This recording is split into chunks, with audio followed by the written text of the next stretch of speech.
za sekta ya uchukuzi ni mhimili wa muhimu wa kuwezesha shughuli za kiuchumi na kijamii katika taifa lolote. Hapa nchini, sekta ya uchukuzi imeendelea kuwa kichocheo muhimu katika maendeleo ya kiuchumi na kijamii kwa kuchangia ukuaji wa biashara ya ndani na nje,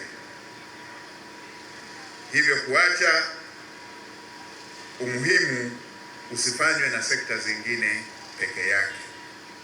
Na mimi niwaambieni, kama ilivyo kwenye mwili wa binadamu, pasipo kuwepo na mifumo ya kusafirisha damu inayofanya kazi, hata kama una damu nyingi, uwezekano wa kuendelea kuwa hai ni mdogo au haupo. Kwa hiyo hivyo ndivyo ambavyo sekta hii ina mchango mkubwa wa kuchachua uchumi na uwekezaji ndani ya nchi yetu na nje ya nchi kwa kiwango hiki. Unafanyika ujenzi wa viwanja vya ndege, ambapo uwanja wa Msalato runway yake imeshakamilika na ndege zimeshajaribishwa kutua. Lakini pia ujenzi wa Msoma umeshaanza kutumika.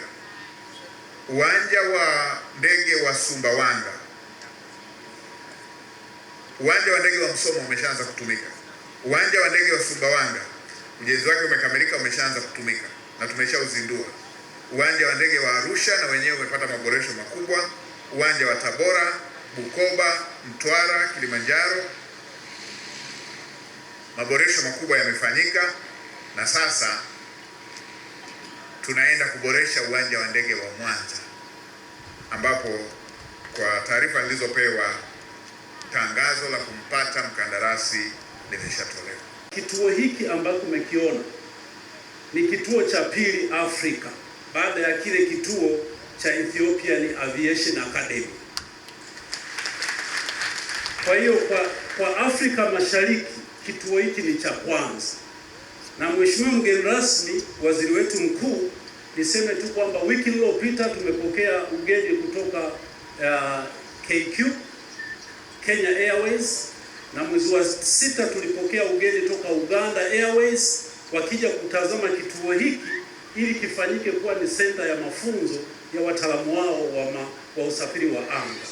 Kwa hiyo kituo hiki kitakwenda kuwa ni kituo cha Afrika Mashariki. Kwa kuwa tayari serikali imekamilisha zoezi la kuandaa muundo wa maafisa usafiri, tunakuomba Mheshimiwa Waziri Mkuu uielekeze Ofisi ya Rais Utumishi, Ofisi ya Waziri Mkuu TAMISEMI, Sekretarieti ya Ajira na taasisi nyingine za serikali kuzingatia muundo huu kila wanapotangaza nafasi za kazi za maeneo ya logistics na usafirishaji.